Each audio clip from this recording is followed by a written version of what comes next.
Hello, this is Sarah Crompton, and welcome to this week's instalment of the What's on Stage podcast. I'm still missing Alex Wood, who is still off, and that's enabled me to continue my series of interviews. And this week, I am so excited to be welcoming Toby Marlow and Lucy Moss to the podcast to talk about the film of their hit musical Six and various other subjects. It's very nice to talk to you both again. There was a point in our lives where I felt I talked to you every week. I miss that. So this sense that we're back together again is really very nice. It is very nice. But also, that was a very, very glamorous time for us. We were like going for lunch to talk to Vogue. It was very, very cool. Yeah. So it's always lovely to see you. I love little Jim. And really exciting that Six, the musical, is on film. It's being released in cinemas by Universal. Proper big film. How did it all come about? Gosh, you know what's funny is we made this, was it 2 years ago or 3 years ago? Coming up to three. I think 3 years ago. So I can't actually remember specifically the sort of moment, but I feel like everything to do with Six, we always want it to kind of be singing from the same hymn sheet in terms of the sort of the pop concert concept. So whether that's releasing a sort of a live album like Beyonce Homecoming, or a concept album that's what the album would have been that then they did live in the show or whatever. And so with this one, it really feels like sort of an extension of the kind of Six universe, in that it's kind of filmed how a live pop concert would be filmed. So again, a sort of Beyonce Homecoming on Netflix or whatever, the way that it's all kind of edited and the camera work and all that stuff is really about trying to make it feel like it's one of those big fancy pop concerts that's been filmed. So yeah, it's really I remember it just kind of being kind of a no-brainer, being yeah, of course, that'd be amazing to do. Yeah, and I think when we were discussing it in those, it's always been a discussion maybe of doing it. And I think we decided that it'd be really nice to do it with the original West End Queens, the Olivier nominee Queens, just because they never really they did the show for such a long time, and they were this cast that kind of saw it go from the Purple Cow at Underbelly to the West End long running show for the first time, but they never had a version of their performances that was memorialized or just memorialized, I guess. But because the Broadway cast did and the album cast did, and so it felt like we really wanted to do that. And then I think it was one of those things where their availability because of their other projects coincided with the Hampton Court Festival that summer, which was oh my god, they could come together and do that, and then we could film the show. And so it all just came about, and we were hey, let's strike now. It's now or never, or it's nothing gonna happen. And so we just kind of went for it. And I remembered actually the actual coming about of the filming and the locking it down was quite quick, I think, because and we were still working out people were gonna be able to do it up until however long before, but great now that we did. And it is thrilling to see it. I mean, I felt watching it that you're right. It does have the immediacy of a pop concert. It's got the gloss of a film. So, the first entrance and so on, it's filmed at the Vaudeville Theatre, but they come on in this kind of blaze of light, and it's a bit before you see the audience watching. So you have that, but you also have the audience reactions. And it is so nice to have both of those things. As you say, memorialized, preserved in film, and preserved at such a high quality. And I wonder, Six has been such a big part of your lives for 9 years. 2017 was that very first Edinburgh hotel debut for the show. So I wondered how you felt now watching the film and what it makes you feel seeing it in that permanent form, if you like.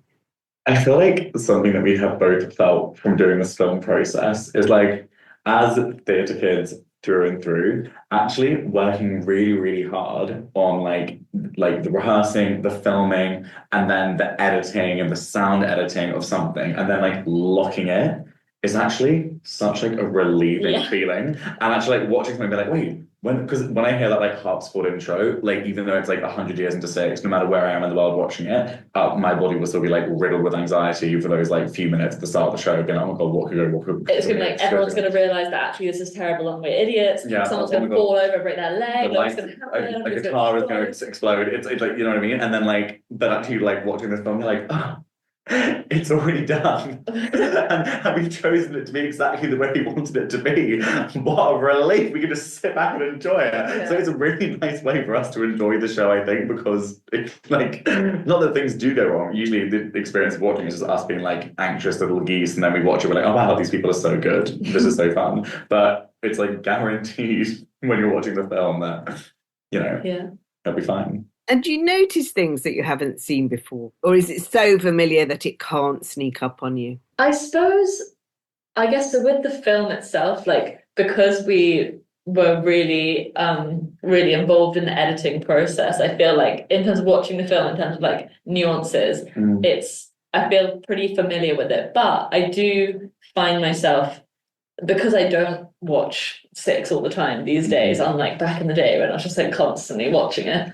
Like I almost kind of get to experience the songs a bit as somebody who hasn't written them and be like, wait, oh, I like that, right? Oh, that's kind of fun and playful. And I feel like reflecting on the overall, I kind of like, I think the thing I've recently noticed or felt like been able to recognize is that I think what comes across in the writing is how much fun we were having writing it, and how sort of like free and like how carefree we were when we were just like coming up with it. So I feel like I've been going like, oh my gosh, I didn't really think about that before. I always thought about it as a sort of like, you know, moment by moment thing. But that overall, I guess I'm sort of noticing as I get older that it really comes across like two kids having a hilarious time in a room, literally, like in the writing. I feel like, I mean, a lot of this is just like generally us going back into Six post Why Am I So Single, where we really like absorbed ourselves into this new show for a long time, but like the last year definitely, and kind of the year before that was mainly just focused on this show with like little bits of Six here and there along the way. And then like, you know, after the show closed in January, like going to see like Six in Japan and seeing the UK tour and now going back into film stuff, it is really that thing of being like, oh my god, like the feeling I sometimes feel watching it is like really very, very proud of like a younger sibling. Yeah. Of being like, oh, like you really did that when you were that age, and it's so nice and it's really like funny and sweet and clever, and I'm so proud of you. I feel very like distanced from being the author of it in a way, but just very like proud of the person who I was and proud of the person you were when we made it. And I think with the film, definitely what I noticed in the filming of it, but mainly in the editing of it, is like the nuances in those performances, like they are, I knew they were brilliant, I knew they were geniuses, but like seeing up close like the thought processes that are going on in like landing jokes or like communicating a verse, you really appreciate these people not just for their talent but for their acting skills on like a whole other level. It's really, really wild. Like yeah, and that's something I'm really excited for people to experience with this. Even people that like have seen these performers before, to watch them up close and be like, wow, they are thinking the house down with this song or with this show, and you can just see it, and it's so effortless but so clever. Oh my god, they're all brilliant. Yeah, I felt that very much too, and also that you get that sense of close focus and distant focus. So you're enjoying it as a show and as a pop concert, but because of the clarity of it, and you can hear every word and see every nuance of the performance. I mean, I found that I noticed, which I never really recognized before, that Anne Boleyn has that brilliant line about everybody chill, it's totes God's will. And I'd never heard that line sort of so clearly before. I thought, just such a brilliant line, and she delivers it so beautifully. And it is a hugely enjoyable experience to watch it. And yet another iteration, obviously, of Six's life, because you're right, when we last, in fact, I think we talked since, but anyhow, when we last talked formally, it was it was on Broadway, where it's still on Broadway. And since then it has rolled out more and more across the world. So it's in China now, and it's got concerts in Spain, and, it's just all everywhere. I mean, did you ever think it would be a worldwide sensation in the way it has been? you know what? Still no. Yeah. And like very genuinely, it is just this like continuous process of like bafflement when like something new and thrilling does happen with the show. Like it obviously the kind of like shock element was kind of maxed out when we were told as students that the show was going to the West End. Yeah. But like you know, every new bit of it is really just like it's nice when actually you have those moments of kind of like checking in and recognizing how cool it is. Like I feel like when we went to Japan, like a couple months ago, and saw it there, and when someone kind of said to us like, "This is so wild because like lots of people don't learn about the Tudors at school in Japan, and so a lot of people's like first experiences of learning about this history won't be through a man, but will be through like these 6 women on stage." And that was a bit of like a like through their perspective, and that was a bit of like a like whoa moment that felt really huge. And so there are still moments that kind of like, you know, just when we think we're getting old and bitter and cynical and disenfranchised, that they kind of snap us back into like, you know, this very like existential gratitude for like the gift we've been given. Well, I mean, I must say, I really love watching it. And obviously it is interesting watching it now in the context of Why Am I So Single? Because I loved that show, and I didn't just love it because I loved the two of you, but because I did think it was an incredibly clever, funny show that had legs. But it's I wonder how the experience of it closing a month early and not quite gaining the momentum that you hoped it would have has affected you. How did you feel about that, Lucy? I feel like I felt lots of different things. I mean, I like truly don't think I had any specific expectation in terms of kind of like running like length. Like I think I remember people asking me a lot in the build up of like, how long do you think I'll be on? Or like, do you think it's going to close in February or blah, blah, blah. And I just was like, I actually can't really comprehend it. I think because with 6, like the way that happened has always just been so baffling. And like, I guess what we've learned is just to be like, you literally have kind of anything could happen, and like, who's to say? I think like with the show closing, like obviously there was like a sadness that the cast didn't get to kind of keep doing the show, and you know, that we worked really hard on this thing and it was on for 5 months, which is, you know, a long time for lots of things, but not so long for, I guess, our track record or whatever.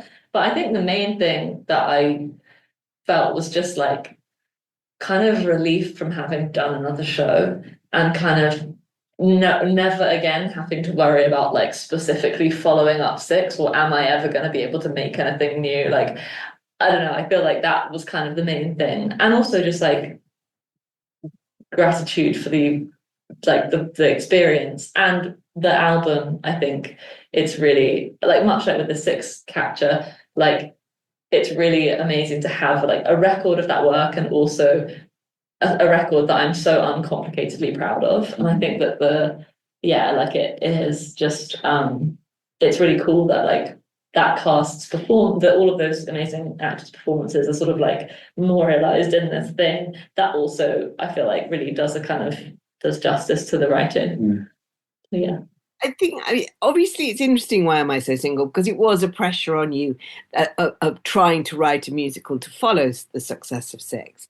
And, you know, that's what the show's about. And it's also about friendship, which possibly slightly got lost in all the pre-publicity, because the meta idea of it being about you two writing a show to succeed 6 was very much to the fore. Because of 6, it opened much bigger perhaps than normally you would have done, where you might have had a smaller opening and then built and built and built. Did you feel that affected how it was perceived, that it went straight into the West End as this big show essentially? Yeah, I mean, I'm sure it did. I guess it's like hard for us to like have a perspective on how people saw the show, like preconceived the show because of what its its like trajectory was in terms of like, you know, going from the workshop to the West End. Like, you know, that is what the producers thought was like the best move for the show, and a way of like getting all the buzz about it, and like having a high number of affordable tickets for young people to come see it. And so there was lots of reasons why that was, you know, decided to be the thing. And like, I mean, you could spend a lot of time trying to think about like what it was about the build up to the show, or the show itself, that like affected people's perception of it. I guess I feel like honestly, like we were so busy writing and directing the show. I had so there was no actually no space to think about what just to even try and kind of, you know, like we just had to sort of like do our part and kind of hope for the best, really. Totally. And it was it's a fabulous show, and I think it will carry on having a life. And I noticed, Toby, that it is still having a life in the sense that people are responding to the album and to what they've seen on Instagram and so on. So asking questions about it, and that you're still engaged in conversations about the show and what it meant and how you wrote it, which I find really interesting. It's like it's an ongoing process, really. Totally, yeah. And I feel like, I mean, we got to do it on like a West End stage for 5 months. We got to like show this material that we'd worked so hard on, and these performances that we directed so beautifully, like for 5 months to like hundreds of people every night. That was such a gift. And the fact that we then got to make this album as well was also such a gift. And the fact that like we've been kind of like doing these like Instagram Q&As every day of like alternating, like talking about songs, and like the amount of questions that come in that people like didn't see the show but have discovered it through the music being out recently, and being like, wait, so why is that person angry at the start of this song? And like it's nice because like it's just really nice to be kind of like basic and obvious. It's just quite nice as a writer when people engage with your work in a positive way. And I just think whether that was like during the run or with the album now, and like in whatever iteration the show will come back in, I'm just so proud of what we wrote, and just any engagement with it just feels really, really good and nice. I think that's what's so interesting for both of you, that your relationship with your fans and with social media is quite special, really. And in both the case of Six and of Why Am I So Single, social media has played such a part in making it successful and involving people in the show, and, you know, enabling people to hear it who wouldn't be able to get to the West End or Broadway or whatever. And I love the fact that you can have conversations, because you're both such committed writers. So to be able to be having those conversations about actually writing songs feels very rich in a way, and quite unusual, really, that you can sit down and say, well, this is how we develop the song. I think for like with the comparison of Six, I think that kind of what I was saying earlier about how you can hear an unself-consciousness, you can hear the sort of like the fun and carefreeness in the writing, but I feel like the sort of like, you know, the double-edged sword of that is also like there's lots of stuff that it is very like juvenile in terms of the writing style, and that's kind of part of what makes it charming, but also part of why we could never write that like that way now. And I feel like Why Am I So Single as a counterpoint is like something where, unlike Six, we were like, well, no one's ever going to hear this, so we can try and make the word free sound like three, and no one needs to worry about it. Like all these things that we're like, why is that lyric that? Like, we, you know, all these things that aren't how we would kind of like really try and write a sort of a perfect song. I feel like with Why Am I So Single, like we really spent the time going like, actually, we do have the ability to write much more sophisticated versions of this sort of like what we started with Six, and like things that like nail a concept, or like tell a story in a specific way, or like kind of like flexing our writing muscles. And I think over the sort of 5 years we were working on the show on and off, like we really honed our skills as writers. And it feels like, you know, unlike Six, which was like we wrote and then it happened, it was like, oh god, and then it's a bit like conflict. You're like, yeah, I kind of like that, kind of embarrassed about that bit, don't it? Like like I feel like I really stand by all of the like writing decisions, and so it makes it really much easier to sort of, and also to want to kind of share with people who are writing, like that we also go through the process of writing terrible lyrics that you rewrite, or starting from this little things, demystifying the process and kind of being like, we've learned so much from writing this. It's really actually fun to share with particularly people who are like other writers on Instagram who are being like asking questions about like the nuts and bolts of how we got kind of how we wrote the songs. It's really fun to be able to like share that rather than being like, yeah, I don't know, we were just in a room and sort of did it back and didn't really think about it. Ooh, Totally. It really is like that demystifying thing that feels really like nice to be doing. And I think like because writing is such like an insular craft, and like we have spent so many months of so many years in a tiny box by ourselves doing this thing, and like when we get to like meet other writers and talk to them and like compare processes, it just feels so, as I guess you said, it feels really rich. It feels really like there's so much like value to learning about it and to sharing what we're doing and like comparing notes, as it were. And I guess like even though doing these like social media videos is kind of like horrifying, of like staring at your phone alone in your flat, pretending like, to be an influencer, like talking to the camera, being like, I'm 31, I'm too old for this. Literally, but also just talking into the void of people when you can't see someone being like, oh, that's interesting, being like, yeah, so draft 3 of this song, like for anyone that cares. Do you know what I mean? But like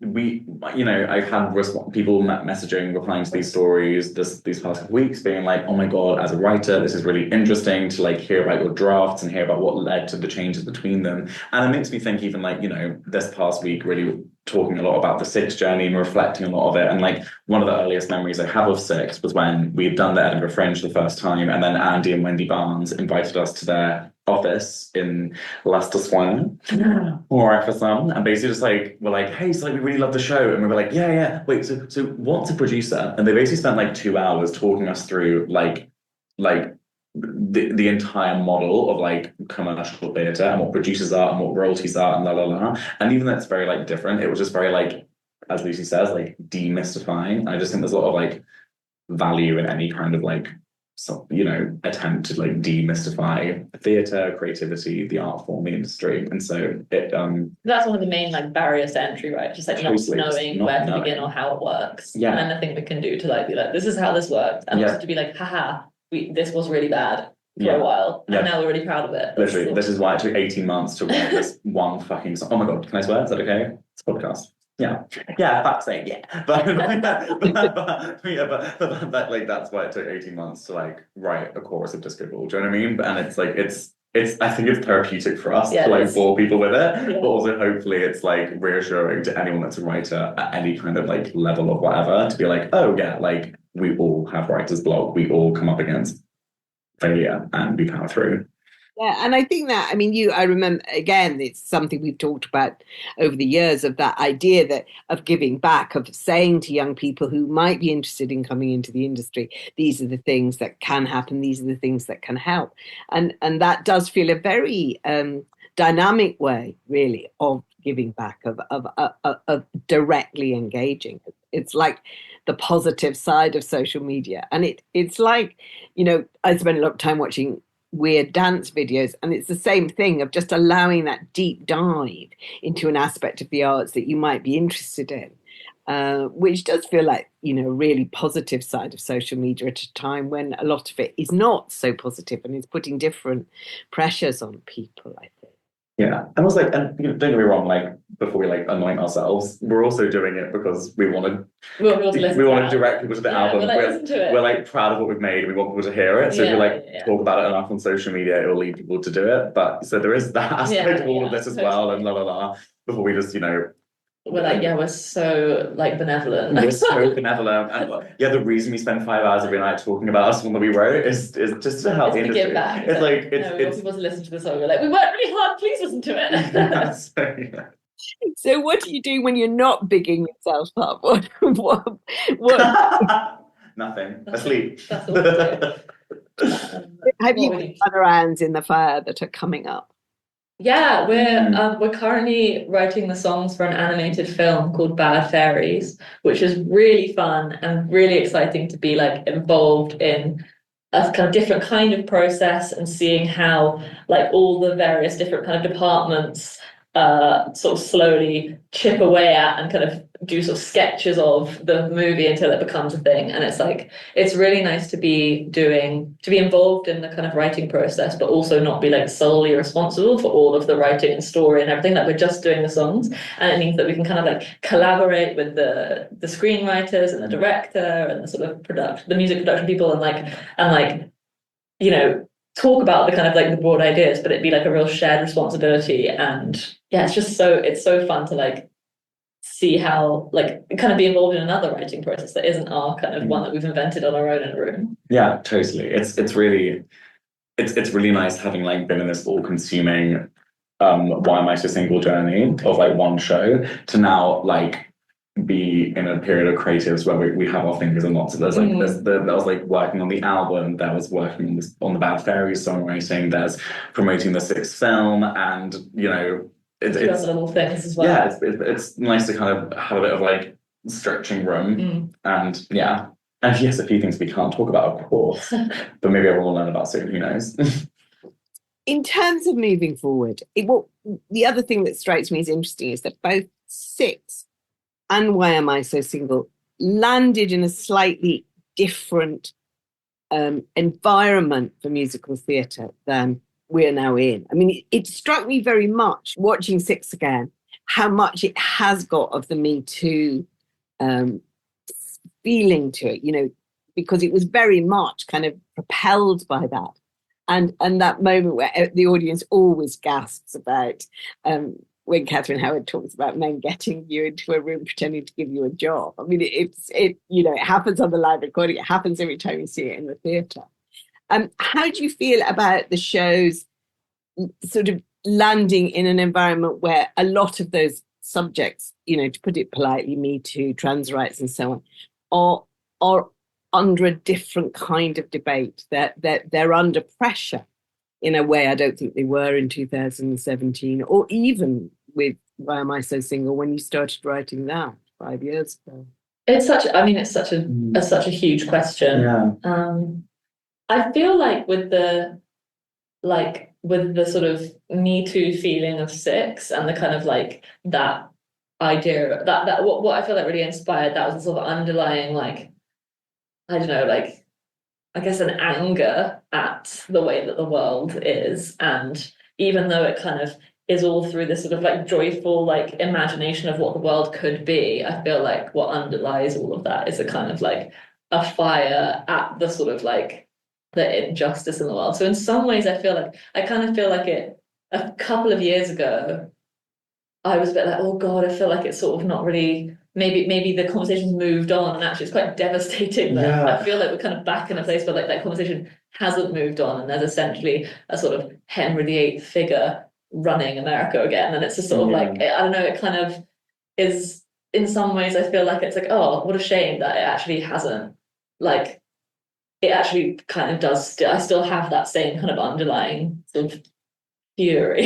It's so right that like there was a while after Six where I'm like being like, I think someone like reviewed it like a couple years into its run, and I remember like reading the review, and they were basically just being like, it's really entertaining, but they were being like critical of like the feminist lens, and I was like, yeah, I kind of like agree with what you're saying. Do you know what I mean? And like it's you know, again, like it wouldn't, if we were to sit down to write a feminist historical musical now, it would be different. Entirely, yeah. And I think there was this moment I agree where I was like, you know, like, does it have a place? Like thinking about like the long running of like shows that have one political message and and like, but it is depressing and devastating to feel that like in this moment where we feel this kind of like reversing of things, like reversing of progression that has been made, that like things start to feel like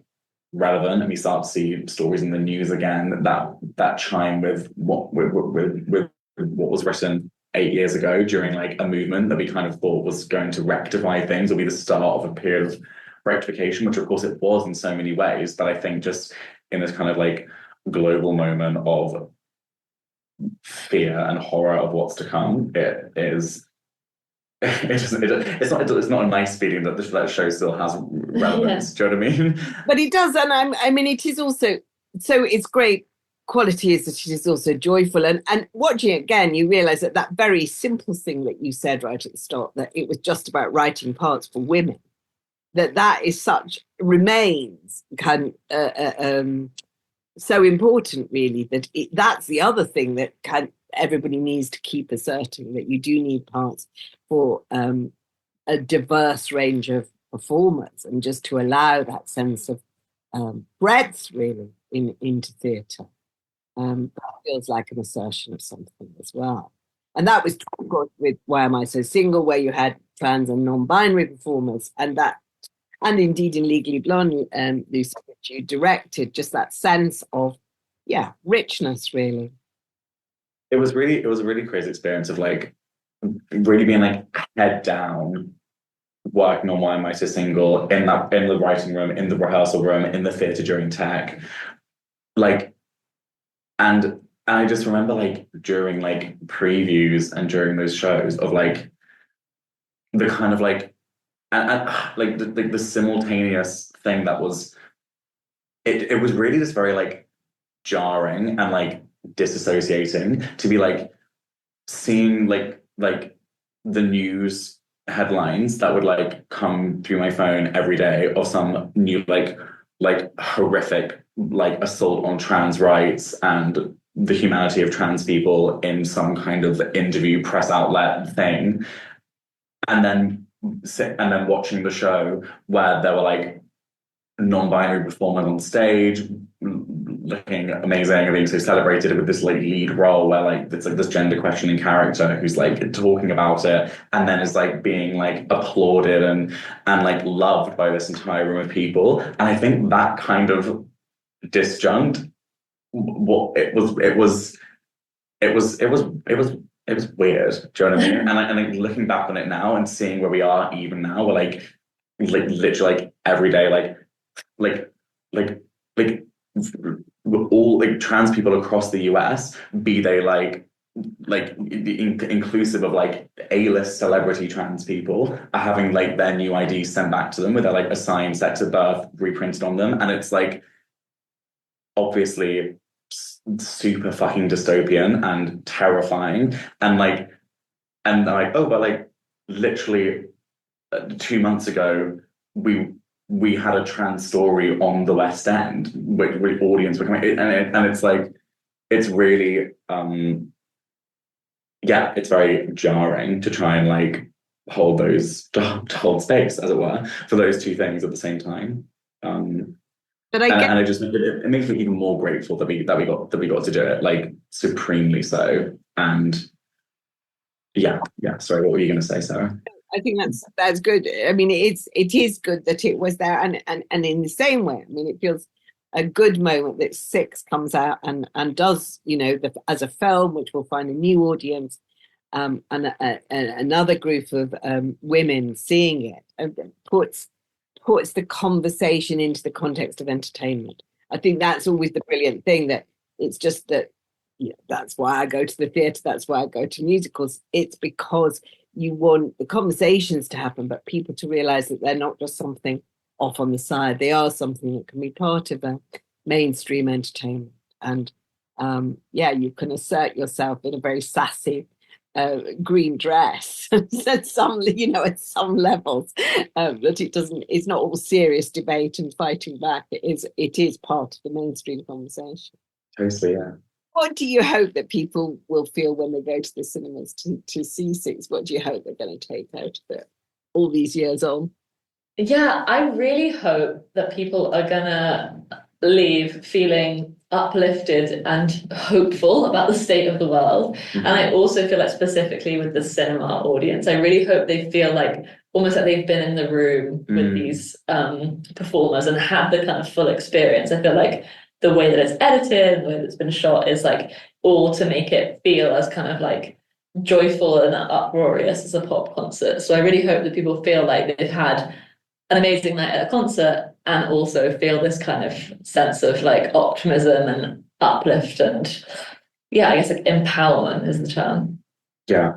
And it won the What's on Stage award as the best West End show, which shows its ongoing impact. I mean, it is extraordinary that audiences are still, having such a brilliant time at it. And yeah, that was so nice. And I just think, I really hope it's like hope that people take from watching it, as Lucy says, and also just like seeing these like incredible performers on this stage in this band with no men in sight, and just be like, holy shit, they are so talented. It's so nice to see these people taking that space for the whole length of this movie, showing us how incredible they are, and how owed they are to like have that space and to tell that story and to be celebrated. I think that is a very, very it's something that gives me hope watching it, and it makes me feel very uplifted. And had that effect on me. So I commend it to everybody. So nice to talk to you, Lucy and Toby, again. I hope that we speak soon. And in the meantime, wish you all the very best with your future projects, and indeed with Six and Six Live in a cinema near you. And thank you so much for coming on the What's on Stage podcast. I'm really grateful to you. Oh, thank you so much for talking again. Everybody see the movie. Make sure you like, follow, subscribe, or leave a rating wherever you can for the What's on Stage podcast. We'll be back next week. Have a great one.